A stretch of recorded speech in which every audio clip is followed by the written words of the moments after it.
So, UFC Fight Night, Evolev vs Murphy just went by, and I, King here MMA, will be discussing each fight on the card. And yeah, let's get right to it. The Instagram is live. I'm not going to do the whole entrance. We're just going to get right to the first fight, the main event. The main event. The main event.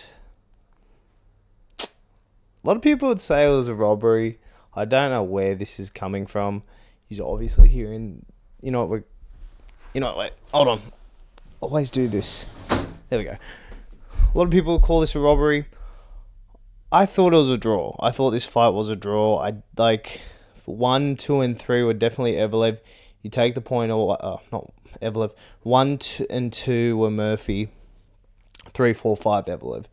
Pretty easily. If you look at the fight, there wasn't much going on each side, but definitely 3, 4, and 5 you have to give to Evolev. He did the more damaging shots and had the more effective rounds in those 3 rounds. Take the point deduction. It was definitely Evolev's. Fuck's sake. It was a pretty good fight. Actually, I enjoyed it. But yeah, we couldn't have ended this in a draw, bro. I think that this was genuinely, you had to pick a winner. I think Evolev did more in the fight, personally. There's scream for robbery. I think you give Evolev the win, because what do? Give them a draw, and then they have to fight again, leaving Volk on the sidelines. Evolev's done enough. He did the more damage, did the more effective striking. I do like the decision, because we can't have a draw for a number 1 contender fight. I'm sorry. So, yeah. Evolev looks like he's getting the next title shot. Yeah. This is a free title win for Volk. I just can't see a way where Evolev's going to win. Honest to God, I really think just Evolev doesn't create enough damage. Volk's versed better grapplers, better strikers, and his cardio isn't anything crazy. So, yeah. Good win for Evolev and for Lerone. It was still a super close fight. You could have gave it to Lerone. I would like to see him in another number 1 contender fight against Jean Silva. I don't know why no one's made this matchup. Why does everyone want to see Jean Silva fight Volk? I don't know. I think if Jean Silva wants to have no deniability, he has to fight someone like a Lerone Murphy. But yeah, we'll get more back onto this fight. Let's go into the co-main event, which, let's be honest, this should have never been the co-main. Luke Riley outdoes Michael Aswell Jr. Rocks him a couple times. 30-27. I think Luke Riley's going to be an okay featherweight. I think he's going to have a few wins, but I honestly see him struggling against some of the guys in this featherweight division. He's got fuck all grappling.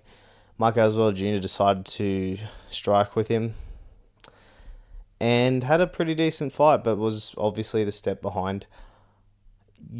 Luke Riley should be finishing Luke Aswell Jr., especially as the co-main event. For Luke Riley, I'd like to see him fight maybe Jack Jenkins. That could be a real interesting fight. Both guys are more winning fighters than they are losing. Obviously, Luke Riley being undefeated. It's a good test. Jack Jenkins does test the wrestling in people. And yeah, good win for Luke Riley. And now, for Michael Aswell Jr., we could cut him or give him a can. And now I've got to talk about this bullshit. Genuine terrorist of the sport, bro. Because, how do we allow this? This is why we need yellow and red cards. We need to stop this nonsense. You can't call Charles Oliveira versus Max Holloway a boring fight. This is bullshit. This is actual terrorism of the sport. I don't know how we let Michael Venom Page deal with this shit, bro. The way how he was getting away with it. And Sam Patterson wasn't much better. He wasn't engaging much either. This was genuinely the worst fight I've ever seen. And I've watched Francis Ngannou versus Derek Lewis and Izzy versus friggin' Yoel Romero. This was the worst fight I've ever seen. This was terrible. I literally woke up to watch this fight. This was fucking horrible. For Venom Page, I don't want to see him fight again. I want to see the UFC cut him. If we're doing Gelatin Almeida and Martin Buday. If we're cutting like winning fighters, let's cut Michael Venom Page because he hasn't had a real entertaining performance. What your most entertaining performances is Jared Cannonier and Sharamagomedov, and they weren't even that great. Let's cut Venom. They're having arguments with the UFC, and for Sam Patterson, come on, bro, at least engage. Like you were doing nothing in the fight either. I've got nothing else to say about this fight. This fight was just wrong, stupid, and it pissed me off. This pick sucked, and I hate that I got it right. Anyway, let's get on to the next fight. Well. What did we expect, bro? Like, I just... Why are we feeding people cans? Why are we feeding light heavyweights cans? Everyone knew this.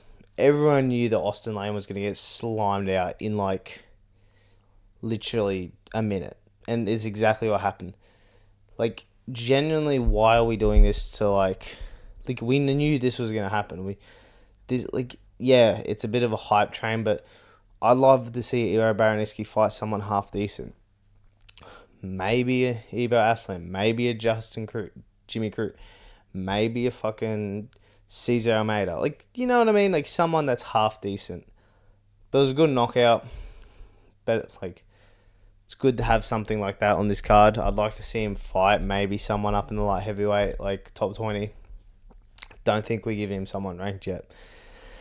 If Austin Lane, bro, you got to retire. Like, genuinely, I don't know what you're doing. You're just getting slimed out every fight. And, yeah. And for the next fight, Roman Dolidze versus CLD. No, why Roman Dolidze was literally trying to be Ryan Hall this whole fight. He was literally trying to roll for a leg. Got rocked a couple times. Got dropped by Christian Leroy Duncan. Pretty boring fight. Not much engagement from Dolidze. Got a few, like, wacky spinning back fists. But CLD won every round of the fight, I reckon. And, yeah, I don't really have much hope for Christian Leroy Duncan after this performance, though. Like, Roman Dolidze is someone you should be finishing, in my opinion. I don't rate Roman Dolidze that highly. I think Christian Leroy Duncan should honestly get someone in the top 15. Top 10, sorry. I'd like to see him maybe fight a Cannonier or Robert Whittaker. Someone that's going to engage more. Even an RDR, that could be a cool fight. But yeah, if Roman Dolidze, Marvin Vettori, the third fight's looking very plausible now. So yeah. I guess a good win for CLD. Pretty boring fight, though. So, yeah. And for the next fight, well. Curtis Campbell gets fraud checked. I was telling yous. I told yous that Curtis Campbell was a fraud, bro. I literally was saying Danny Silva literally went to a decision where Kevin Vallejos had a really good fight with him, was a little bit of a step behind, and Kevin Vallejos is top 10. Curtis Campbell is literally a regional warrior who has been fed absolute fucking cans and has no striking at all, has no business being in the same ring as Danny Silva. Like, come on, bro. Like, why are we hyping these guys up, giving them basically custom shorts? I want to see Curtis Campbell fight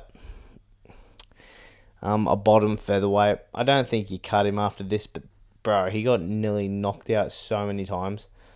Good win for Danny Silva. I'd like to see him fight someone in the middle of featherweight. Maybe a Jamal Emmers could be cool. Good win for Danny Silva. I'm excited for him. He's a good prospect.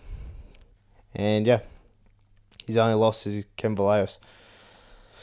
For the next fight, we have Mason Jones versus Axel Souza. So this is like I was still like half asleep during this fight, but this was cracker, bro. They were both cracking each other hard.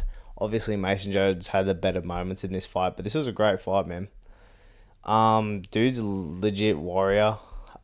Man, this is a cracker fight. Like, obviously, it has to, fight of the night. It was awesome. Like, if we look at the strike numbers, 123 to 68. Mason Jones was ahead the whole time. More volume, more fucking, like, he cracked Axel Souza heaps of times. And yeah, for a really good fight. I actually enjoyed it. One of the probably top 10 fight of the year, easily. And it was awesome. So, yeah, good win for Mason Jones. Axel Sola, I'd like to see him get one more chance. He did go to war with Mason Jones. It was a great fight. But yeah, maybe Mason Jones could fight a real entertaining. I got a few thinker matchups for Mason Jones. But yeah, great fight. For the next fight we have, oh my days, it's Nathaniel Wood. Nathaniel Wood goes to a decision with Losine Keita. Yeah, I think this was the correct decision. A lot of people calling this robbery. Another robbery. No, I thought round 1 and 3 were correct. I definitely thought Nathaniel Wood had the better shots. Obviously, Losine Keita did drop Nathaniel Wood in the second round. But overall, I think Nathaniel Wood gets dropped every fight. Like, we all know this. We all know what's going to happen in a Nathaniel Wood fight. But yeah, I literally said Nathaniel Wood's going to outpiece Losine Keita. Losine Keita is a power striker. I think he's going to be good in the featherweight division. But Nathaniel Wood needs a ranked opponent. Like, he's what? 8-1 or 7-1, some crazy amount. He's beaten all his top prospects. We have to give him someone decent now. So yeah, good win for Nathaniel Wood. Losine Keita's a legit prospect, bro. I'd like to see Losine Keita fight maybe lower featherweights. Maybe we could get him against Curtis Campbell. Get him a free win. And Nathaniel Wood, I'd like to see him fight someone in the top 15 of featherweight. So yeah, good win for Nathaniel Wood. For the next fight, we have pretty disappointing Mario Pinto. So this is the fight I woke up to, basically.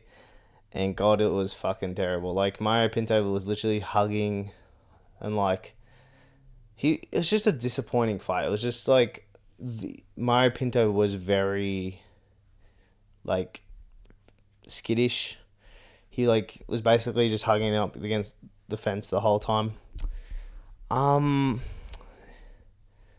Yeah, man, like, disappointing performance, but I will give Mario Pinto a little bit of leeway. It was on 2 or 3 weeks. But yeah, man, we can't have him performing like this. I would like to see him fight a top 15 opponent. He's 4-0.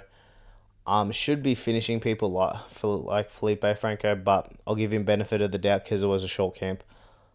I'd like to see him fight someone in the top 15 of heavyweight. Heavyweight's trash. We need to get some of these older heavyweight. Let's get him versus Marcin Tybura. That'd be a banger fight. Or Mario Pinto gets him out straight away. Or even Mario Pinto versus Anti-Delija. That could be a good fight.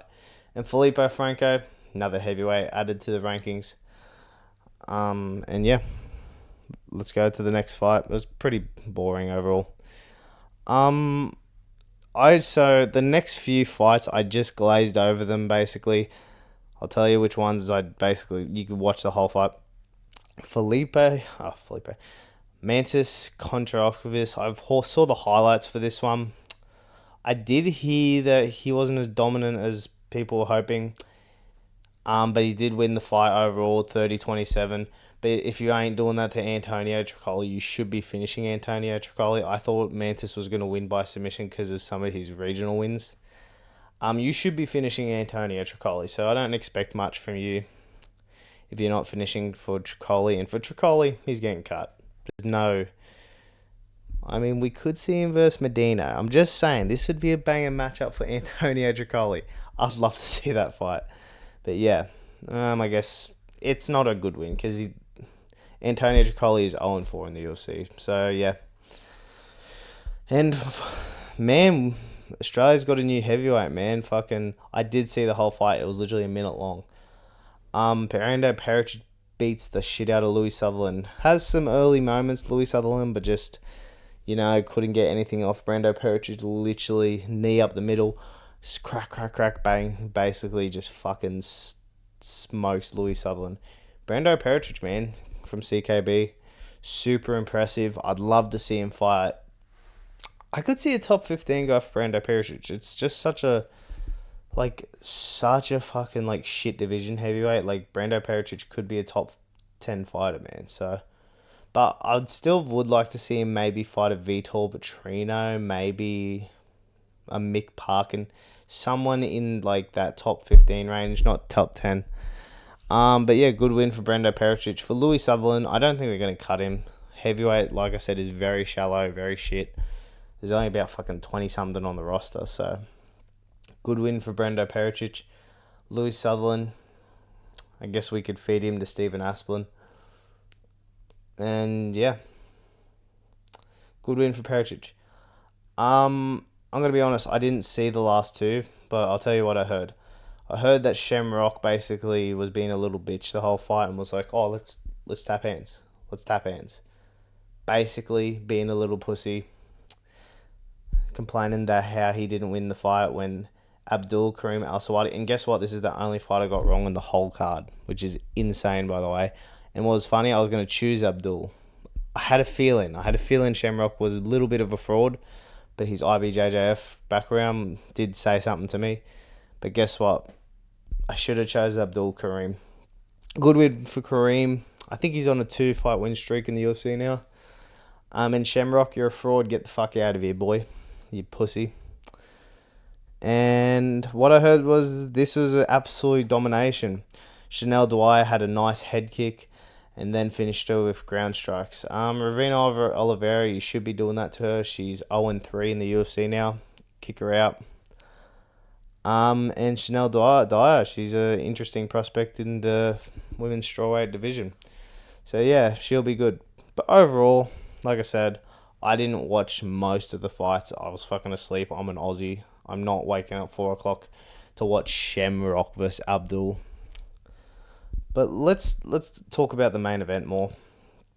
You know, like I said, I can see it for either way, but I did think Mozart did more in the fight. I think Mozart was the deciding factor. Of the. Like, I just think he did more later in the fight. And if you look at the fight as its own thing, I think Mozart wins that fight. And he had 3 rounds. If you don't have the point deduction, it would have been Mozart Evolev anyway. But anyway, I got how many fights? We always do this every fight. So we've got 1, 2, 3, 4, 5, 6, 7, 8, 9, 10, 11, 12, 13. We're 12 for 13 again. We nearly had another clean sweep. We've only got 2 wrong and 24 right in 2 weeks. That is insane. But yeah, this was a fucking 5 out of 10. It wasn't a great fight night. Decent fights, but nothing crazy. The name value was, you kind of got to be a hardcore. But yeah, you know what? If you like... Oh, shit. There we go. If you like the video, please like and subscribe. You know the deal. If you come from YouTube to the Instagram, follow. Instagram to the YouTube, subscribe. Thanks for watching. I'll see you all later. Thanks. Bye.